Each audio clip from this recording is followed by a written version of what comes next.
Thanks for watching. Don't forget to like, comment, share and subscribe to Maulana Habibullah Rouhani Official. نحمده ونصلي على رسوله الكريم أما بعد فأعوذ بالله من الشيطان الرجيم بسم الله الرحمن الرحيم يا أيها الذين آمنوا توبوا إلى الله توبة نصوحا صدق اللہ المولانا العظیم۔ میرے محترم دوست و بزرگ، میں آج آپ لوگوں کے سامنے شب قدر کے بارے میں بیان کرنے جا رہا ہوں۔ وہ شب قدر کی ماہ، وہ شب قدر جو رمضان المبارک میں پائے جاتے ہیں، 21ویں 23ویں 25 27 29ویں رات کو یہ شب قدر کی رات ہے۔ میرے دوستوں، یہ شب قدر کی رات فرماتے ہیں، حدیث میں ہے رسول مقبول صلی اللہ علیہ وسلم ایک رات کو باہر نکلے شب قدر کے متعین کے لیے۔ دیکھا تو دو مسلمان آپس میں لڑ رہے تھے، دو مسلمان آپس میں لڑ رہے، اور ایک دوسرے کو کہا کہ فلاں دن شب قدر کی رات ہے، فلاں دن شب قدر کی رات ہے۔ ایک دوسرے سے جب لڑنا شروع کر دی، لڑنا ایک تو کینہ آپس میں ثابت ہو جاتی ہے، دوسری حسد، اور پھر بغض پیدا ہو جاتی ہے، آپس میں لڑائیاں شروع ہو جاتی ہے۔ تو لڑنے سے کیا فساد اور حسد کرنا،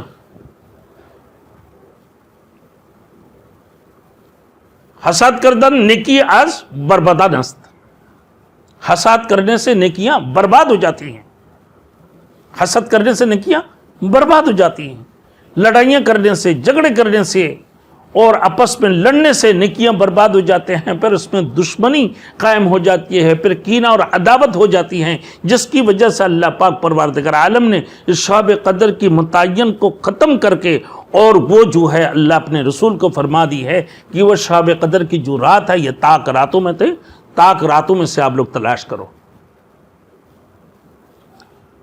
میرے دوستوں، اللہ نے فرمایا، آئے ایمان والوں، یا ایھا الذین آمنوا توبوا الی اللہ، توبہ کرو تم اللہ کی طرف، اور توبۃ نصوحا، خالص توبہ، خالص توبہ کرو اللہ سے۔ دوسری جگہ میں اللہ نے یا ایھا الذین آمنوا لا تلہکم اموالکم ولا اولادکم عن ذکر اللہ فمن یفعل ذلک فاولئک هم الخاسرون۔ آئے ایمان والو، تم اپنے اولاد، فرزند، مال، دولت، اپنے باپ دادا کی جو ہے محبت میں پڑھ کر، اپنے مال دولت کی محبت میں پڑھ کر میرے ذکر سے غافل مت ہونا۔ اگر تم میرے ذکر سے غافل ہوگے تو یاد رکھنا تم بہت بڑے خسارہ میں ہو اور بہت بڑی نقصان میں ہو۔ حضرت ابو ہریرہ رضی اللہ تعالیٰ عنہ سے روایت ہے کہ نبی کریم صلی اللہ علیہ وسلم کا ارشاد ہے کہ جو شخص لیلۃ القدر میں ایمان کی سعادت اور ثواب کی نیت سے عبادت کے لیے کھڑا ہو، اور اس کی پچھلے تمام گناہوں کو اللہ رب العالمین بخشش فرما دیتے ہیں جب وہ توبہ کرے، اور خالص توبہ، جب وہ توبہ کرتے ہیں، خالص توبہ، توبۃ نصوحا۔ جو اس کی عادت ہے، ایک بندہ شراب خوری کرتے ہیں اور وہ شراب کو چھوڑتے ہیں اور کہتے ہیں یا اللہ آئندہ کوئی میں شراب نہیں پیوں گا، میں توبہ کرتا ہوں، اور وہ غیبت کرتے ہیں یا اللہ میں آئندہ کبھی غیبت نہیں کروں گا، میں توبہ کرتا ہوں، توبۃ النصوحا کرتے ہیں۔ اور پھر وہ کہتے ہیں یا اللہ میں جو ہے سود کھاتا تھا، یا اللہ تو مجھے معاف کرنا، یا اللہ آئندہ کبھی میں سود نہیں کھاؤں گا، میں آئندہ کبھی رشوت نہیں لوں گا۔ پھر توبۃ النصوحا اللہ کے دربار میں کرتے ہیں، وہ توبہ، خالص توبہ کرتے ہیں، اور پھر ثواب کی نیت سے وہ عبادت کے لیے پوری رات کھڑے رہتے ہیں۔ اللہ رب العزت نے فرمایا، اللہ کے رسول نے، کہ اللہ پاک پروردگار عالم اس کی پچھلے زندگی کی جتنے بھی اتنی پہاڑ کی برابر گناہ کونی کی ہو، اللہ اس کی تمام گناہوں کو بخشش فرما دیتے ہیں۔ حضرت انس رضی اللہ تعالیٰ عنہ سے روایت ہے، فرمایا حضرت انس رضی اللہ تعالیٰ عنہ کہ ایک مرتبہ رمضان المبارک کا مہینہ آیا تو رسول مقبول صلی اللہ علیہ وسلم نے فرمایا کہ تمہارے اوپر ایک مہینہ آیا ہے جس میں ایک رات ہے جو ہزاروں مہینوں سے افضل ہے، جو ہزاروں مہینوں سے افضل ہے. لیلۃ القدر خیر من الف شہر، ہزاروں مہینوں سے افضل ہے.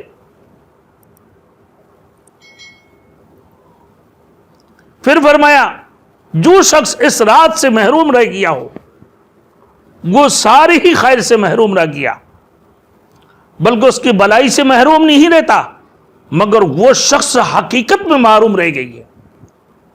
جو شخص اس رات سے محروم رہ گئی وہ حقیقت نہیں محروم رہ گئی ہے، اس کو کچھ نہیں ملا.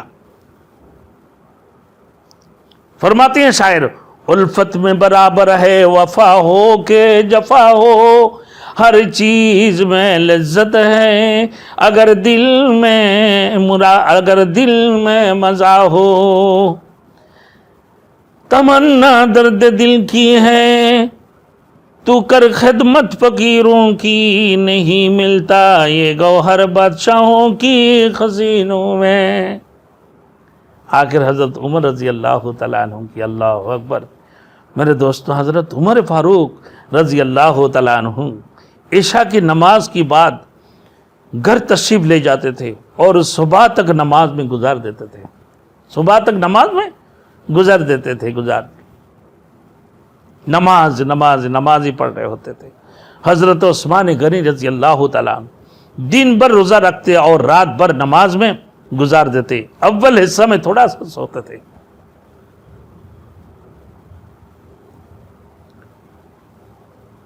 فرمایا کہ رات کی ایک ایک رکعت میں پورا قرآن مجید حضرت عثمان غنی رضی اللہ تعالیٰ عنہ ختم کیا کرتے تھے. رات کی ایک ایک رکعت میں پورا قرآن پڑھ لیتے تھے. کیا ان کی کرامات تھیں. جو اس قسم کی چیزیں جب ثابت ہوتی ہیں میرے دوستوں انبیاء اکرام سے تو معجزہ ہوتی ہیں. یا اولیاء صحابۃ الاجمعین خلفائے راشدین سے جب اس قسم کی چیزیں ثابت ہو تو وہ کرامات ہوتی ہیں. ان بزرگان، ان خلفائے راشدین کی کیا کرامات تھے. اللہ اکبر، ایک ایک رکعت میں پورے قرآن مجید پڑھ لیتے تھے. شرح احیاء میں ابو طالب مکی رحمۃ اللہ علیہ سے نقل کیا ہے کہ 40 تابعین سے بطریق تواتر یہ بات ثابت ہے کہ حضرت عثمان غنی رضی اللہ تعالیٰ عنہ ایک رکعت میں پورے قرآن ختم کرتے تھے. اب میں نے دوستوں فرمایا حضرت سعید ابن المسیب کے متعلق منقول ہے کہ 50 برس تک عشاء کی وضو سے صبح کی نماز پڑھتے. عشاء کی وضو سے صبح کی نماز پڑھتے تھے حضرت سعید بن مسیب رضی اللہ تعالیٰ عنہ. سعید ابن المسیب رضی اللہ تعالیٰ عنہ. حضرت صالح ابن عشیم رحمت اللہ علیہ رات بھر نماز پڑھتے اور صبح کو یہ دعا کرتے، یا اللہ میں اس قابل تو نہیں ہوں، میں اس قابل تو نہیں ہے کہ جنت مانگوں آپ سے، اے اللہ.